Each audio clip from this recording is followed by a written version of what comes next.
Сэргээгдэх эрчим хүч гэж юу вэ? Сэргээгдэх эрчим хүч гэдэг нь тогтвортой, байгаль орчинд ээлтэй, сэргээгдэх боломжтой байгалийн нөөц юм. Өөрөөр хэлбэл байгальд байнгын оршин байдаг нөөцийг хэлнэ. Газрын доорх сэргээгддэггүй баялгаас ялгаатай нь сэргээгдэх эрчим хүчний их үүсвэрүүд нь хизээч дуусахгүй. Нүүрс, газрын дос гэх мэт ашигт малтмалын нөөц эцэстээ дуустдаг бол сэргээгдэх эрчим хүчний их үүсвэр үрд шавхагдашгүй. Сэргээгдэх эрчим хүчний төрлүүд үндсэн 5 хэсгээс бүрдэнэ. Үүнд салхины эрчим хүч, нарны эрчим хүч, усны эрчим хүч, биомасс, газрын гүний дулаан. Салхины эрчим хүч гэдэг нь салхийг ашиглаж цахилгаан их үүсвэрийг эргүүлэн цахилгаан авдаг процесс юм. Салхины эрчим хүч нь том ба жижиг байж болдог болохоор гэрт болон төвийн шугамд аль алийг нь хэрэглэж болдог. Салхи яаж үүсдэг вэ? Нар дэлхий дээр тусах үед зарим газрыг илүү дулаан болгосноор агаарыг хөдөлгөж эхэлдэг юм. Халуун агаар нь хүйтэн агаар руу урсаж салхи үүснэ. Салхин синс хэрхэн ажилладаг вэ?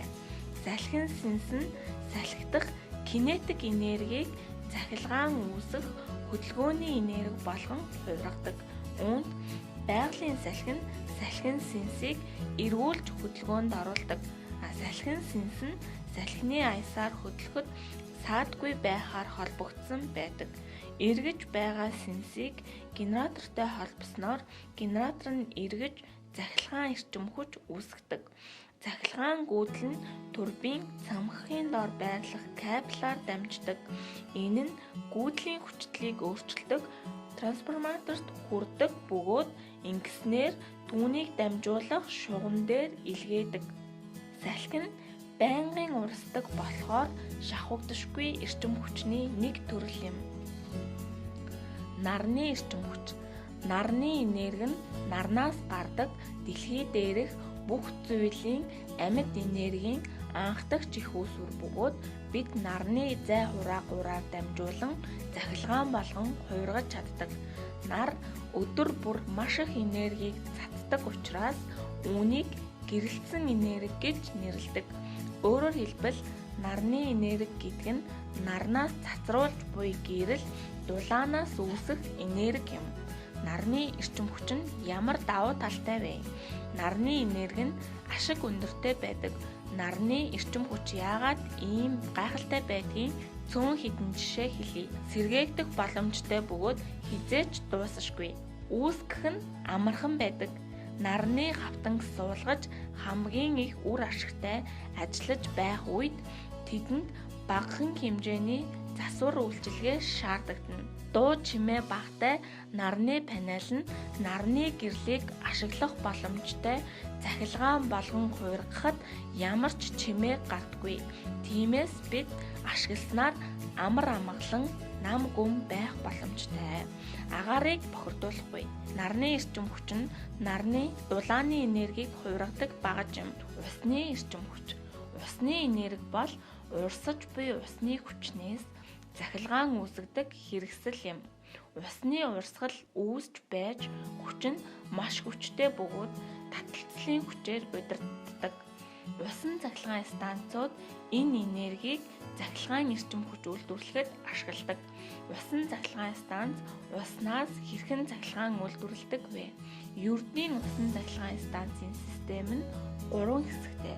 Үүнд цахилгаан эрчим хүч үйлдвэрлэх хэсэг усны урсгалыг хянахын тулд нээх, хаах боломжтой далан, ус хадгалах газар, усны урсц буюу усны энергиэс хоолой ашиглан урсгадаг. Энэ урсгалын механик энергийг ашиглаж генератор нь цахилгаан эрчим хүч үүсгэдэг. Газрын гүний дулаан. Газрын гүний дулааны энерги буюу геотермал энерги нь газрын доорх дулаанаас үүсдэг.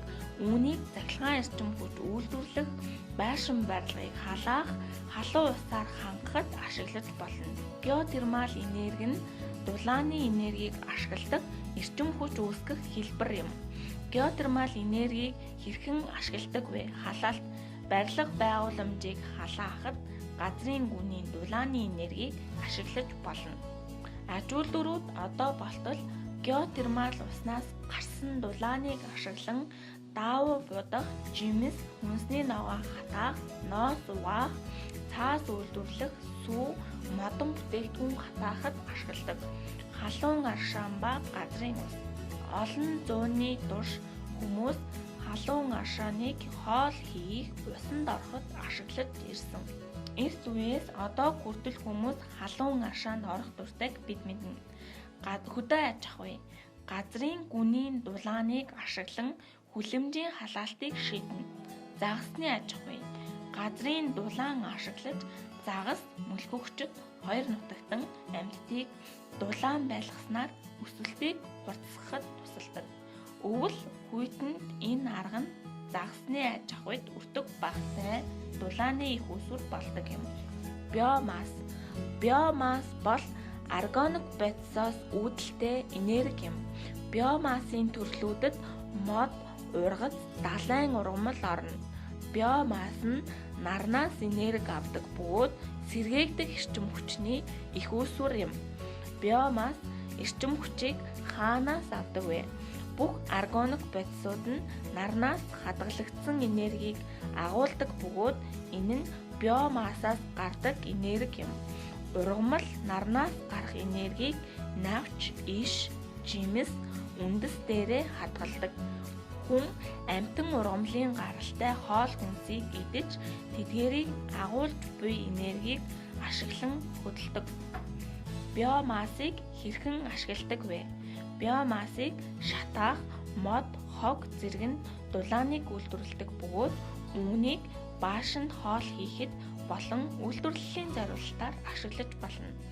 Биомассыг мөн этилийн спирт, биодизель хэмээх түлш болгон хувиргаж олон төрлийн тээврийн хэрэгсэлд ашиглах боломжтой. Биомассын давуу тал юу вэ?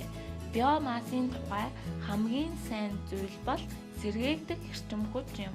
Бид олон төрлийн ургамал эсвэл мод тарих замаар үйлдвэрлэх боломжтой гэсэн үг юм. Сэргээгдэх эрчим хүчний давуу тал. Хүлэмжийн хийн ялгаруулалт бага, найдвартай байдал, үйл ажиллагааны зардал багатай, тасралтгүй эрчим хүчний их үүсвэр, догтвортой эрчим хүчний үнэ. Сэргээгдэх эрчим хүчний дутагдaltaй тал. Цаг агаар бусад нөлөөнд өртөмтгий байдаг, суйрлуулах зардал өндөртэй, суулгахын тулд их зай шаардагдана, тухайн экосистемд өөрчлөлт оруулах магадлалтай. Дэлхийн дулаалын ялгарлыг бууруулж илүү ногоон орчин бүрдүүлцгээе. Эрчим хүчээ хэмнэж байгаль дэлхийгээ хамгаалъя.